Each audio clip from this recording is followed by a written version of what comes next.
Hello and good morning everyone, and thank you for joining our AWS Services Optimization webinar today. That is going to be all around how to gain visibility, control and reducing your AWS costs. So we're joined here by Simon Walker, who is our AWS Services Director at Bytes. So he's going to be running through our optimization service with you. And then we also have Keith here from Cloud Health Technologies, who will be demonstrating some of the key things you can do to reduce your AWS spend. Perfect. Morning, everybody. Thanks for joining this webinar. So today we're going to be talking about optimization services, and this is kind of part 1 of 2 of this aspect. And then there is a part 3 where we're going to probably drill into more around reserved instances and spot instances as well, which is kind of a different way to consume AWS services, but quite difficult to manage. So we'll probably focus on that in part 3.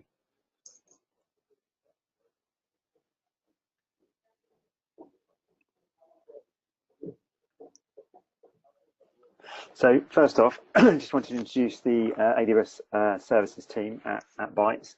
So we're made up of technical business analysts. So these guys are responsible for a lot of the cloud reporting elements that we offer. So when organizations take us on as their kind of cloud management partner, particularly around AWS, we have business analysts that can analyze the reports that we produce and add real value to your business in terms of cost savings and efficiencies. And then we have a team of technical architects around dev, operations, database, infrastructure, and we're starting to do a lot more around automation and serverless computing. So if you engage us with any projects, then we will be the team that do that. We also have a project management team, so any projects are fully managed under Prince 2, using tools like Asana to allow true collaboration. And then obviously we have an ops management escalation team.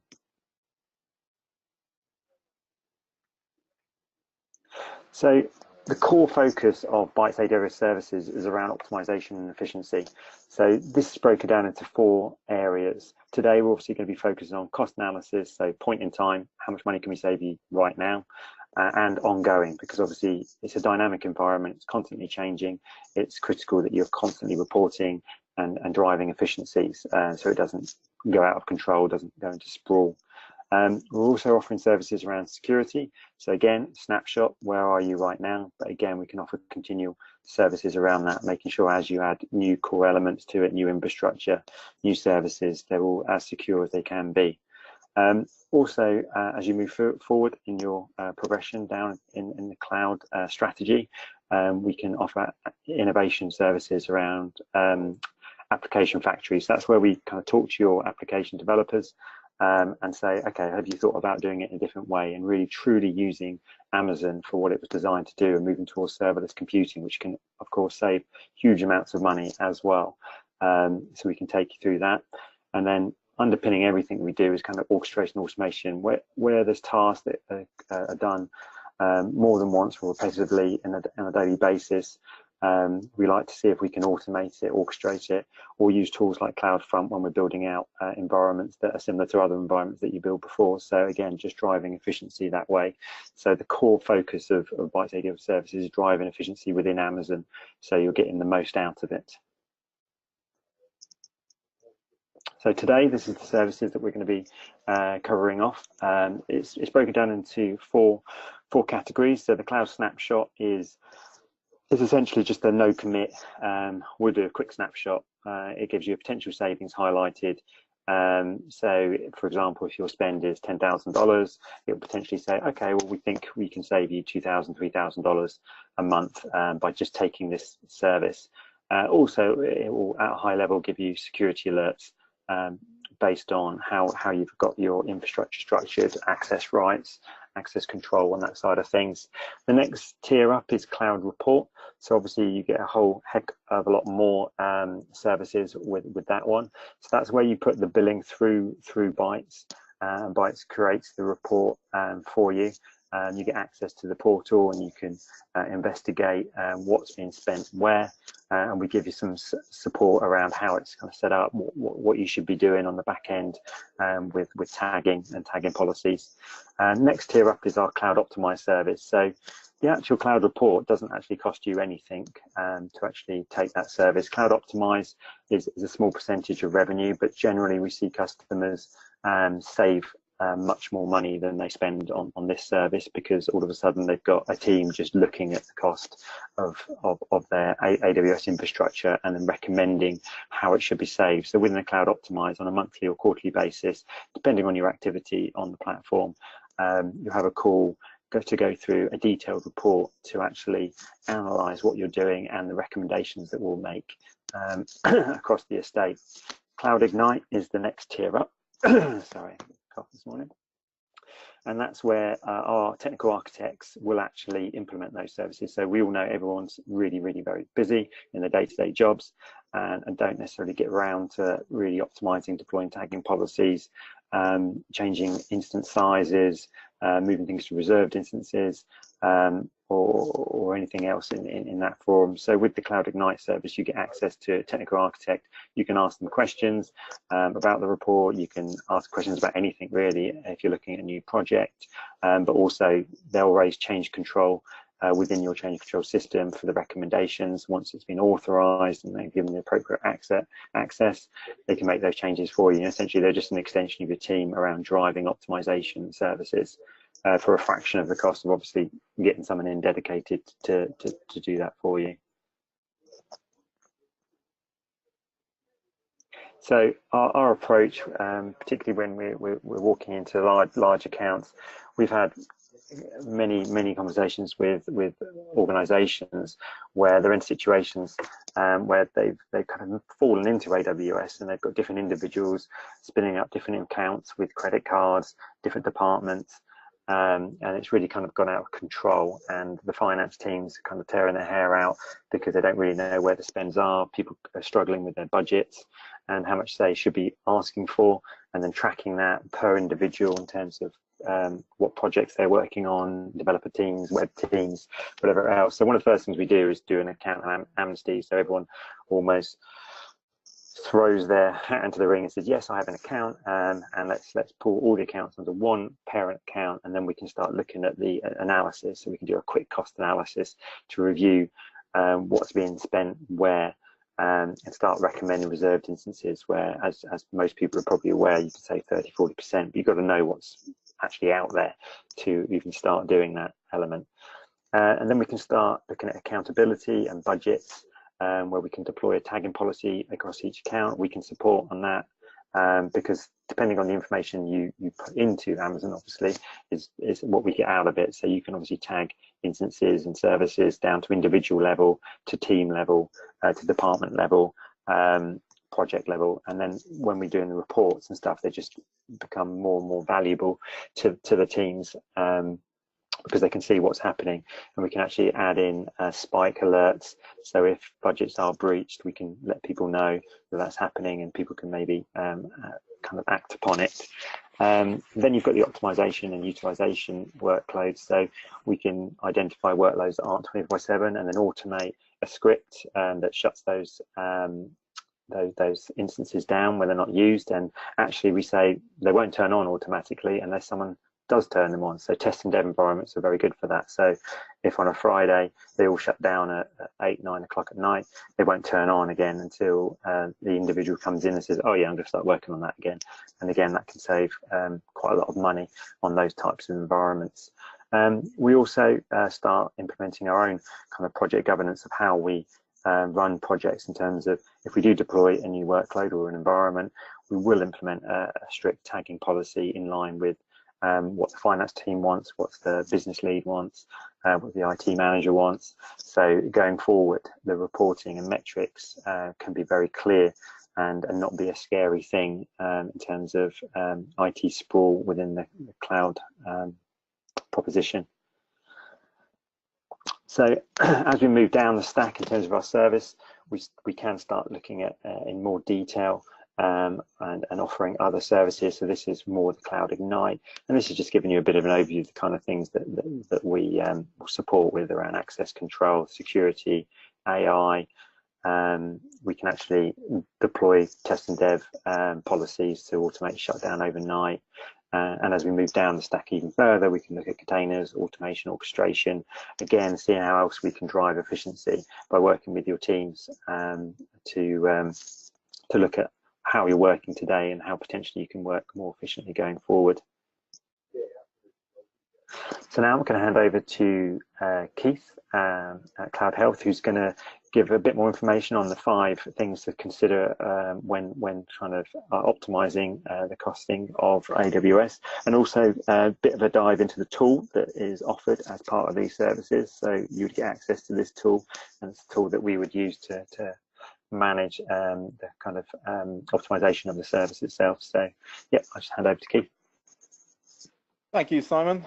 Hi guys, this is Keith Hogan, sales engineer for Cloud Health. So I'm going to take you through a couple of high-level slides today, as well as give you a bit of a snapshot view of what is possible within our platform.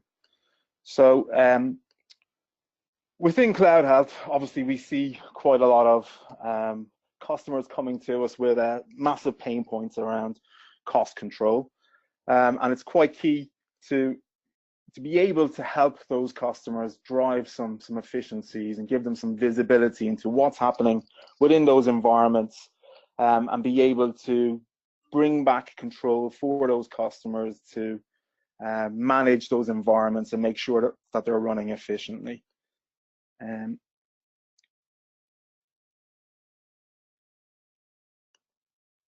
So yeah.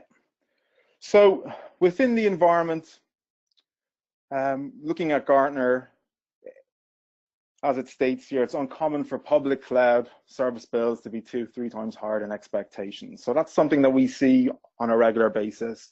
Customers move into the public cloud, they've got applications running in different environments within those different public cloud providers, and bills start to creep up. So you have things like sprawl, different projects being spun up with not a lot of IT operation control, and costs start to spiral out of control on a monthly basis. So what we do at Cloud Health is we provide visibility and insight into what's happening within those cloud environments. We bring back and drive opportunities to implement best practice for cost control and infrastructure management. So it's quite key to understand and know what's out there, and understand what's possible from cutting out costs within that environment. So moving across to the next slide. So there's 5 key areas that we see on a daily basis. Easy wins, quick wins to drive cost out of a customer's environment.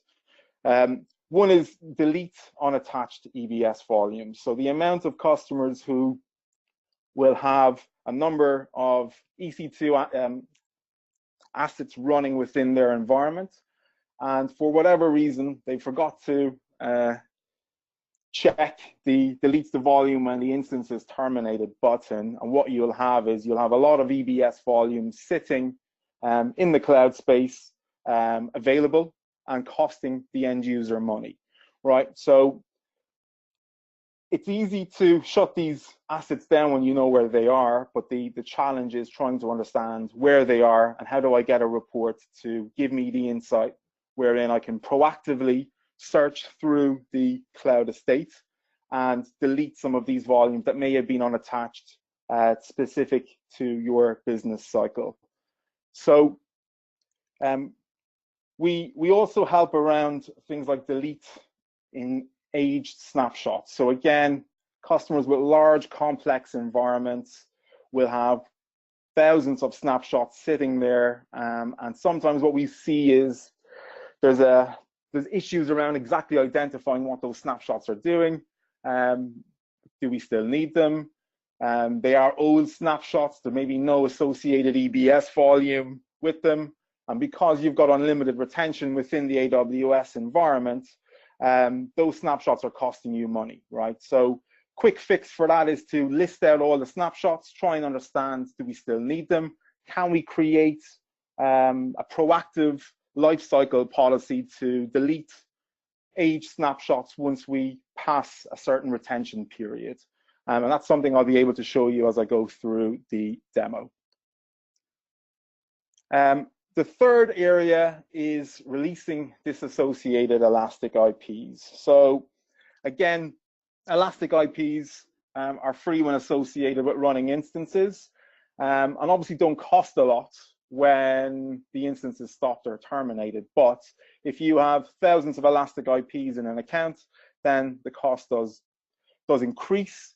And again, it's an easy way to drive cost out of an environment if we can identify those Elastic IPs and release them back to the IP pool. So, we can fix this by looking at monthly Elastic IP charges through our cost history reports and making sure that the costs are close to zero. And if we do have disassociated Elastic IPs within an account, we look to either reassociate that Elastic IP to an instance, or we look to delete to avoid waste. So all of these areas we would class as zombie infrastructure. So looking at unattached EBS volumes or disks, age snapshots, unused resources, and unused IP addresses.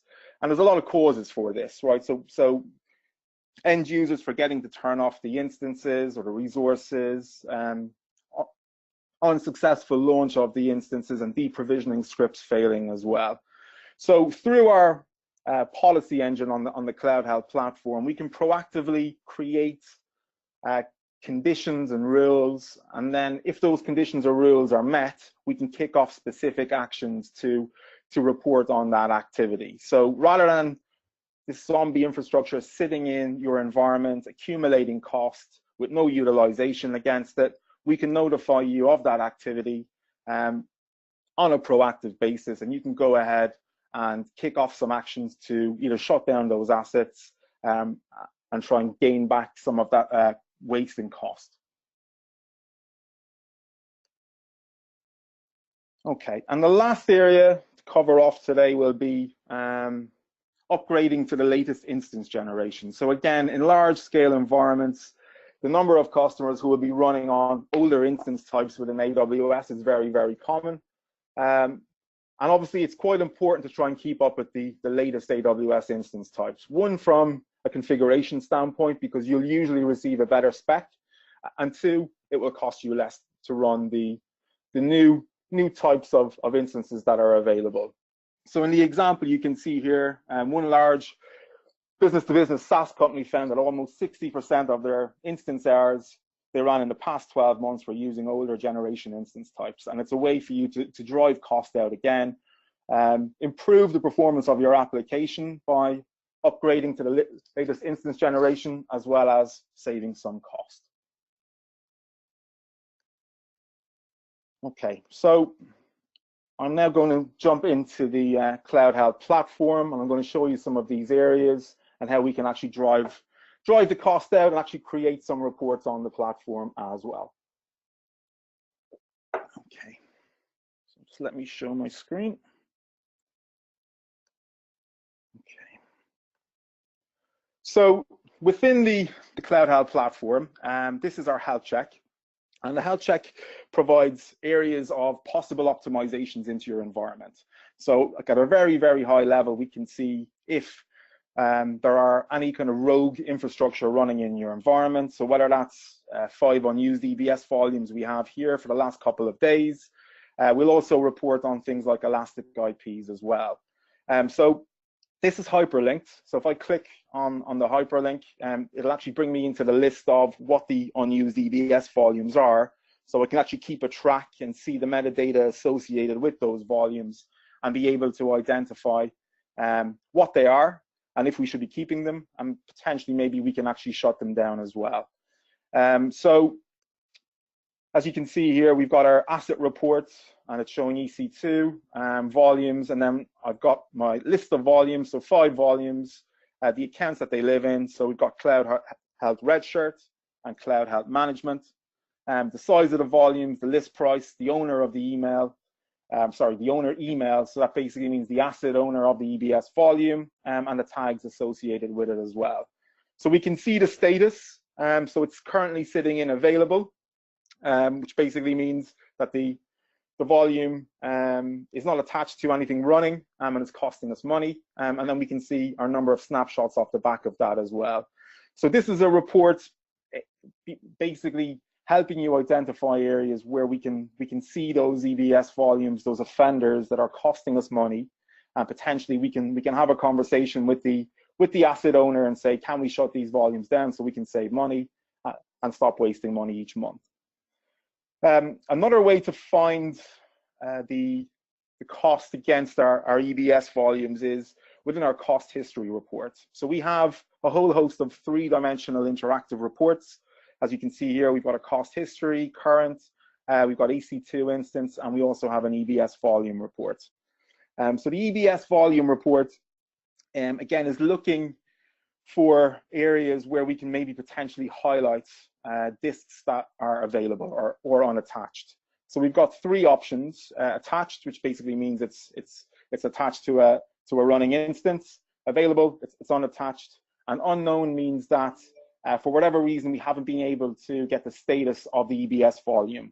So that typically happens where we make an API call and maybe the EBS volume has been spun up and then shut down within a couple of minutes.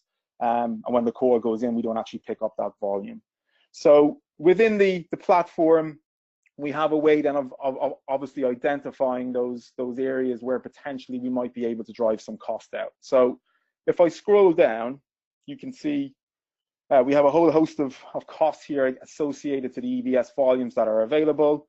And over the course of the year, we're looking at a cost of around $243, right?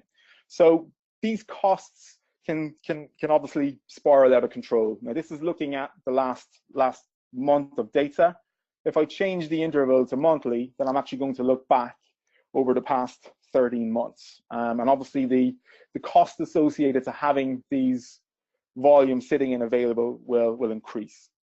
So you can see again below here, our cost per month is quite high. So in October 2017, it was $334. And as I scroll across, again, you can see it's in around $250 a month. So to have EBS volume sitting there in available, accumulating a cost of over $3,000 in a 12-month period is quite significant. We see much larger numbers in large-scale customers, and it's an easy way for you to gain a quick win to drive cost out and get a bit more control of what's happening from an EBS standpoint.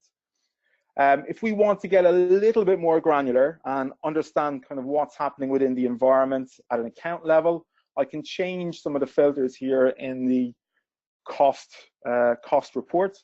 So if I go to filters and I know that my EBS volume status of available is what I want to search against, all I need to do is just choose available, click update, and then I want to change the categorization. So within the three-dimensional reports, we have dimensions in our x-axis and our categorization, and we have a list of measures as well here in our y-axis.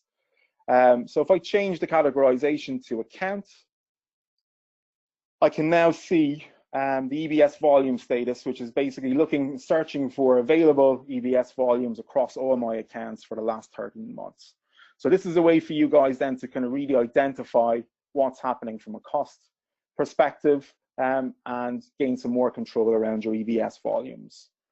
I can also change the categorization to volume type as well. So if I want to look at what types of volumes I'm utilizing or what type of volumes are sitting in available, I can change the categorization, and then I can see my general purpose SSD, provisioned IOPS, and standard magnetic as well. All of these reports that I'm going to show you today, we can save them. So I can save as, and then I can subscribe. So once we create the report for you, and obviously when the guys at Bytes offer these services out to you, there is a possibility and the capability to automate these reports. So we can subscribe the interested party or the end user to the report on a daily, weekly, or monthly basis. We pop the email address in here, and then you get that view on whatever frequency we've chosen. So to cover off the EBS volume area, one key point to all of this is obviously being able to notify you on a proactive basis. So again, we can create this report, but we also have a policy engine based in our governance section. So if I click on governance and policies, I can create a proactive policy based on conditions and rules that will notify you on at a specific time of that activity. So if I want to understand from an EBS standpoint how long my EBS volumes have been sitting in an unattached mode, that I can come in here and create that policy. So I give it a name, EBS volume, I'll say unattached for maybe unattached for 2 weeks. And then I choose a resource type. So the resource type, we have a whole host of different resource types we can run the policies against. In this example, I'm going to use EBS volume. I can evaluate at a specific time. So if I choose daily, 6 a.m. GMT, and I click save, and then I can add a condition. So the conditions we can add are quite numerous across the different assets. So we've got configuration, usage, and performance, and cost as well. So for this specific example, I want to identify EBS volumes that have been unattached for a period of time. So I choose a measure, unattached volumes, and then I pick my time frequency. So if I want to look for EBS volumes that have been unattached for 2 weeks, and I can constrain the report as well. So if I wanted to look at specific accounts, or if I only want to look at specific EBS volume types, I can do so as well. So I save the condition, and then I have a whole host of actions I can choose. So some of the actions we can do within the platform, typically what we will do is we will email either the IT operations contact, or maybe we can email the asset owner of the EBS volume and basically notify them that the EBS volume has been sitting unattached for 2 weeks and can you shut that down. Typically, we'll send an email first to notify the end user of the action. So if I just type my email address in, I'll click Save Action, and then I can pretty much set up what's called an approver authorizer workflow. So should I receive the email to say that my volume has been unattached for 2 weeks, and if I don't actually action the request, I can set a wait period. So maybe you want to wait a period of 48 hours, and if nothing happens within that period, we can then move a step further and through automation potentially delete the EBS volume, basically driving out the cost and making sure that we've got some level of automation and giving some time back to the IT operations team. So look, when we run these approver authorizer workflows, obviously somebody from the customer side has to be sitting here as an approver. So the notification will go out to say, we're going to shut down this EBS volume, do you approve? And once we get the approval, then we can kick that action in. So quite powerful, helping you identify what's happening within the environment and then providing some remediation policies off the back of those reports. The next area I want to cover off is just with showing you, again, through our policy engine and our asset report, what we can do from a snapshot standpoint. So age snapshots within a customer environment, again, as I mentioned previously, will accumulate quite a cost. So in our assets report, we can identify lists of snapshots. So we can see all your AWS inventory here, so all the different asset types. And if I click on snapshots, I'll get a nice report showing me all the snapshots that are basically in my account. So I can see what account it lives in, the snapshot name, its ID, size, what region it lives in, and any tags associated to it. We can also basically edit some of the columns as well and drag in some more detail around Amazon volumes. So the launch date, the attach date, what the size was, and any tags associated with the actual volume itself. And this is a way for you to, I suppose, produce a report to understand what's out there, right? So giving you the insight into, okay, we have quite a number of snapshots, but I don't actually know how old some of these are. And with our asset report, we can drill into that for you. So if I click on first discovered here, and the date has changed, right? So now I can see how old the snapshot is, and it's dating back to August 2016. And producing this report then will allow you to kind of zone in on those age snapshots. And depending on what your retention policy is, we can then go and create a policy to potentially delete those snapshots. So again, moving back over to our policy engine.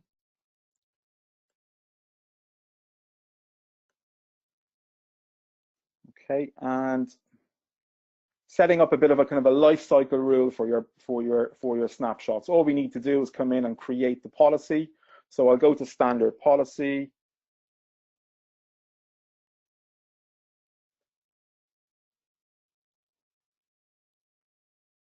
I'll choose AWS.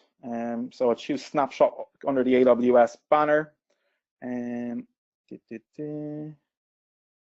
So we have EC2 snapshot. There we go. So I'll give it a name.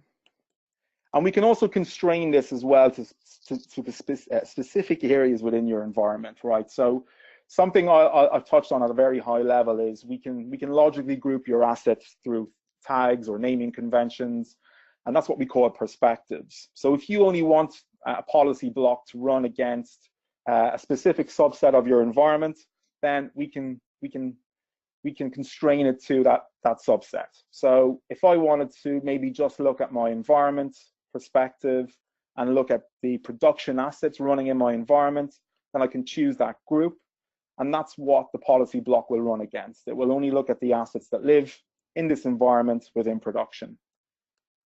So depending on your retention policies, I mean, we see quite a lot of customers will delete aged snapshots, maybe varying from older than 3 months up until maybe 2 years, right? So, and again, we can help create that. So if I look at age snapshot 3 months old, I can come in and create the condition. So I choose a topic, look at usage,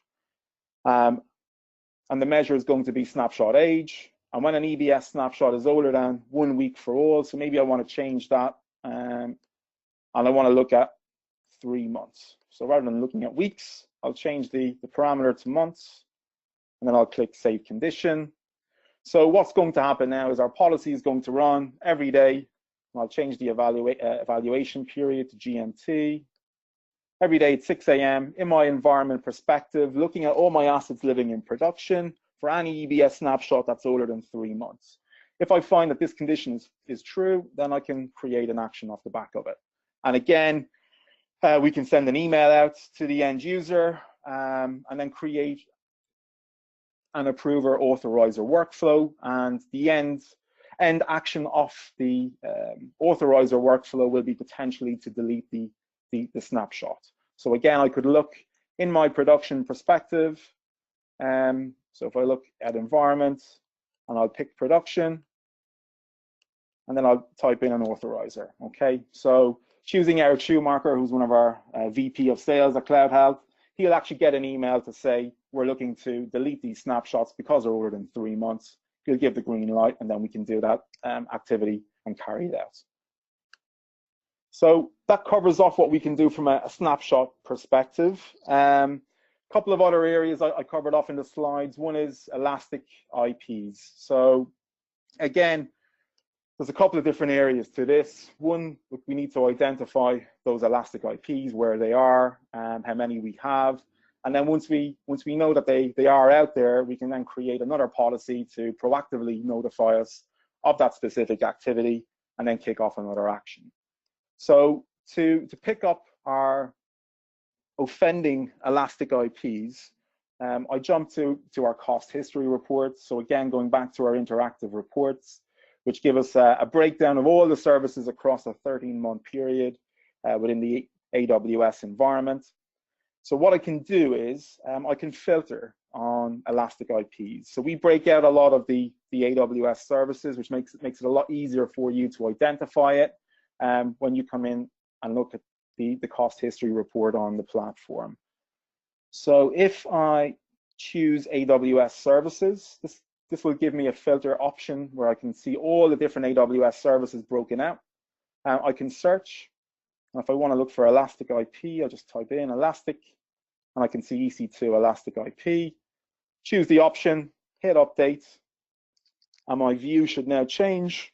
And now I can see all the Elastic IPs sitting basically in the public domain, accumulating a cost, right? So in this example, we've got for September $34, right? So again, it doesn't sound like a lot, but we see in large complex environments this cost creeping up all the time. I mean, if the IPs are not being used, then why pay for them, right?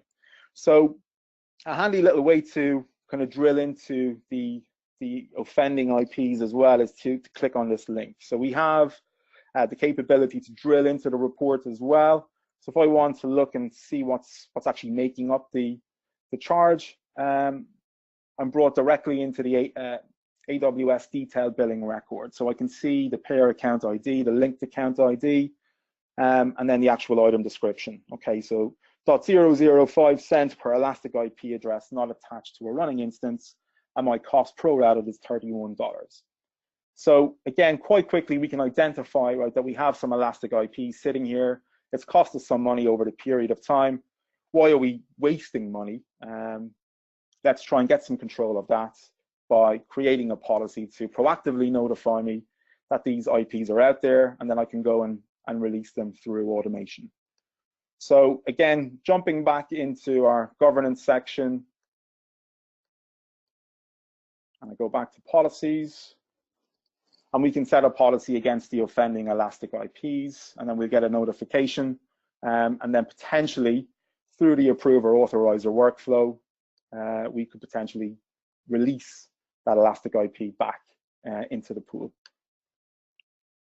So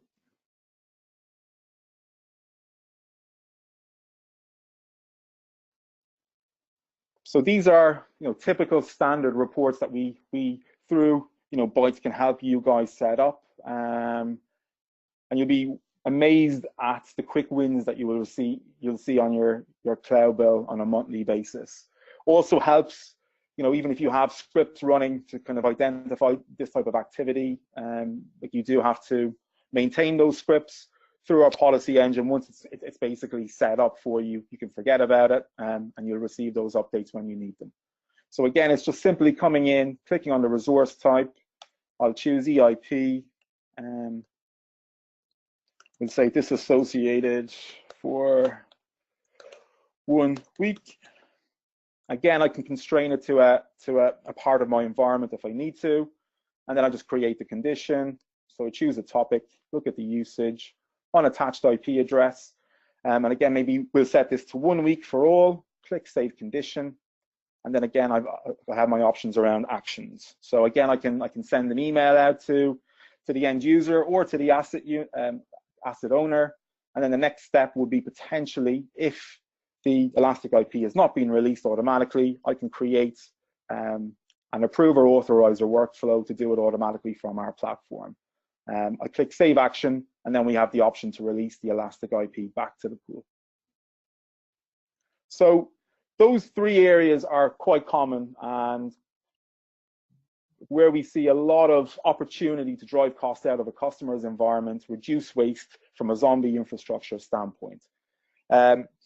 We can also use policies to highlight areas where you might have underutilized EC2 instances, right? So I'll show you one of those policies now.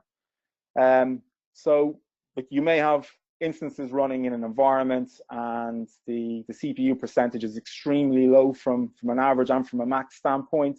But again, it's quite difficult to zone in on those offending instances, and through our policy engine, we can help proactively alert you on that activity as well. So if I come in to policies again, and what I'll choose this time is I'll look for EC2 instances. So I'll choose an EC2 instance. We'll run it every day again at 6 a.m. GMT.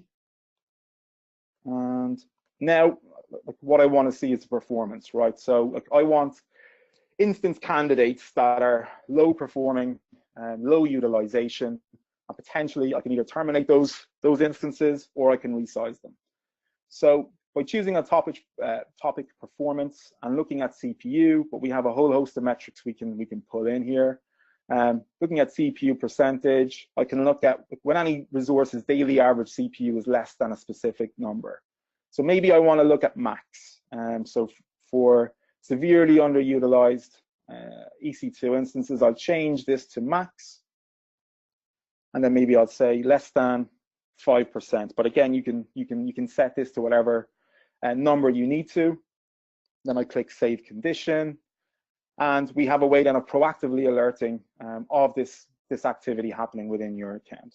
So I click Add Condition, and then again I can send an email out, and we have a whole host of other actions off the back of that. So if the instance hasn't been shut down once the approval workflow has kicked in, and we've waited for the specified wait period, so maybe again I'll set that to 48 hours. And if nothing happens, we could come in and potentially stop that Amazon EC2 instance once we get authorization to do so. So that brings me on to the last point, which is some more low-hanging fruit within the environment, and that's running your workloads on previous generation EC2 instances. So obviously Amazon are constantly improving their offering and releasing different instance types. And you'll see quite a lot of customers running on, M1s and M3s, and they're still in their environment. They may not be utilizing them correctly, or they're spending more money, and if they were to upgrade to the latest instance types, they would get an improvement in spec, as well as reducing the overall cost per month. So it's quite easy for us to track that. Again, if I come into our cost history, cost section of our platform, and if I go to EC2 instance, I can see all EC2 instances that are running across my estate. So again, this is categorized by reservation type, so we're looking at how we're consuming the instances. So if I want to zone in and see, okay, I know how I'm consuming them. Some are split across on demand, some are partial upfront, but I want to understand what instance types we actually have running. I can change the categorization, and now I can see all my instances, right? So for the last month or so, I can change the time interval. If I want to go to monthly, give me some more detail. This will give me a view of the last 13 months, and I can see the cost per instance, right? So you can see here, i3 2x large is 44, just under 45K for September, and it's a way for us to be able to locate any instances potentially that are previous generation. So there's quite a few candidates in here. I can see some M3 2x larges. If I want to filter, I can just basically choose filter and then come over and look at my instance types. So I'll expand that, and again we can see quite easily we've got some M1s in here, right? So M1 small, M1 medium, M1 large, and then we've got a whole host of M3s. So even just picking the M1s, obviously we could potentially upgrade to the M5s, which are available now, and the M5s are going to reduce the cost from an M3 standpoint on an hourly basis, and give you more memory capacity as well. So just by choosing those specific instance types, I'll click update, and then my report is going to change, right? And now I can see all my M3 larges, M3X large, M3 2X large, M3 medium, and an M1 small, and I can see what the cost is associated to that. If I then wanted to potentially look at the usage with regards the M3s, and see how well utilized they are, as well as the M1 small, I can pin the parameters here. So I've chosen instance types, I've chosen instance cost. Maybe I want to look at the categorization around accounts as well. So I want to see what accounts these instances are in. So changing the categorization, and then I can see where those instances live, right? So I can see CHT sandbox, staging, etc. So this is like an easy way for you to kind of keep a track on what's happening within the environment. and identify those previous generation instances that may be candidates to be upgraded to obviously increase your application performance and reduce some cost. Again, pinning the instance costs here, I can move down to performance. And if I go to performance and go to EC2 instance,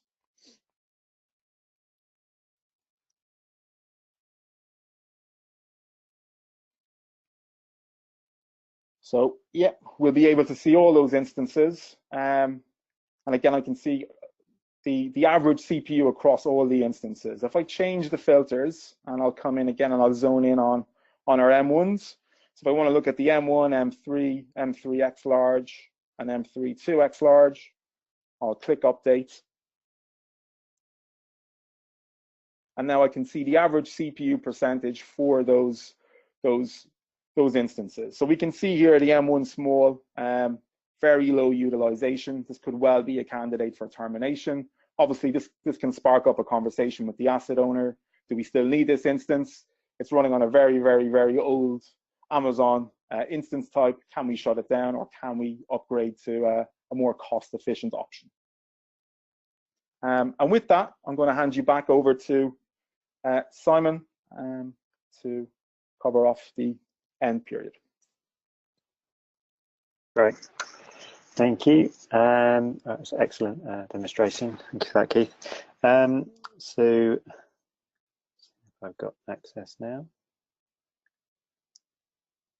Okay, so last slide from us before we go to Q&A. So we're offering everybody on this webinar, anyone who signed up to the webinar, a kind of free 30-day trial for the Cloud Report service. So no real risk. We can also do the Cloud Snapshot, which is kind of a real quick version of it, where we'll just take one of your accounts and give you a highlight report in terms of what we could save you. But really, to get proper value, we think going for the 30-day trial on the Cloud Report service, and then obviously we'll talk to you about the Cloud Optimize and Ignite options as well.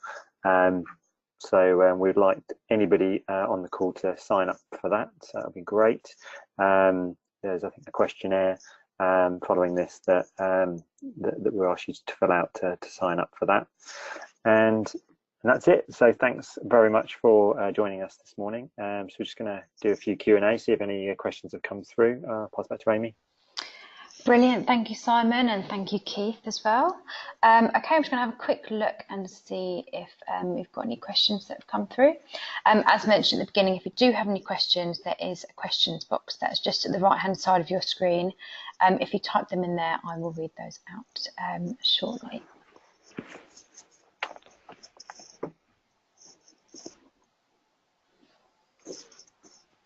So Steve, it looks like you've raised your hand. So if you do have a question, just pop that in the questions box. I'll read that out in a second.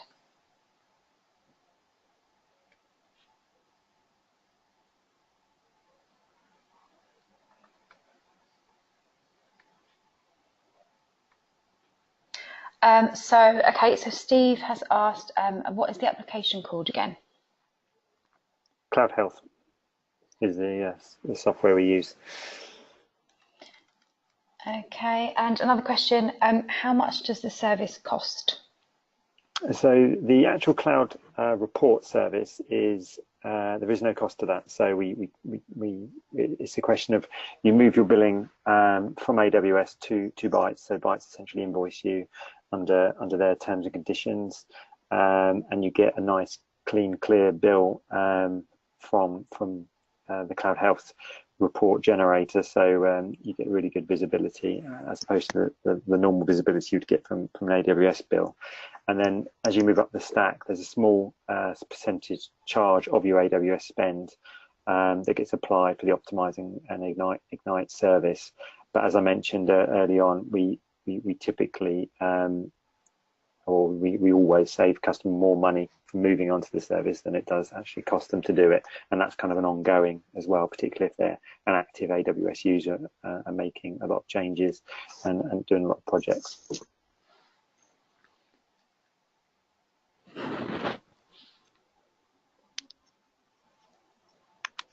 So there's another question here that says, At least superficially, I've seen similar provided by AWS. How does this differ from that offering? Keith, do you want to? Yes, so AWS do have some native tools, that is correct. I suppose the best way to describe what we do compared to what the AWS native tools do is to quote an AWS representative who said that the AWS native tools are cloud light. So if you want deep and meaningful level reporting, then the Cloud Health platform will provide that insight to you. So we do a lot of stuff around automation. We do a lot of stuff around reservation optimization, and creating those policies and giving a bit more granular drill down details into what's happening within the cost history reports as well. So there's quite a lot of differences between what we do and what the cloud provider offers. And we typically see AWS recommending their larger customers to utilize Cloud Health to understand what's going on from a cost perspective and to get more control of their environment. Also, from the conversations I've had with customers on that point, customers know that it's available, but actually going in, logging in, generating the reports and analysing them, it can be quite a lot of click-throughs. I guess the service that we're talking about today is that we obviously take care of that element of it. We help you get it set up, we help you configure the reports, help you set up some of the policies in terms of who the reports go to, and that's just all part of the kind of cloud report service. And obviously the optimization service, we actually go into more detail and create you a bespoke report with actual recommended changes that then will be run through with the team to say these are why we've recommended this. So it essentially just puts it into action as opposed to just having another tool on premise essentially. And we all know there's so many things to look at these days, you don't get time really to do it justice. So I guess from the point of putting this through an organization like Bytes, it means that we do all the kind of hard lift and just give you the value at the end of it. Okay, thank you. So there's another question here. How does the tool gather data? Is there a data risk and can it see sensitive data? It's one for you, Keith. Yeah, I'll take that one. So we collect data in a couple of different ways.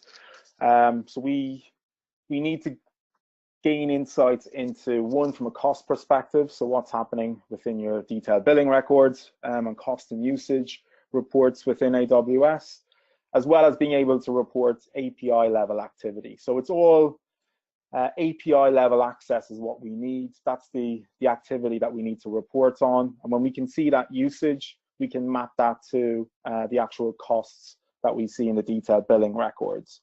So when we do create access into your AWS accounts, it's through creating an IAM role, and the IAM role will have a read-only policy attached to it. So we can read and basically describe the AWS assets that are currently running in your environment. We don't look at any kind of application data. It's all purely infrastructure and API level access. Great, thank you. Okay, and there's another question here.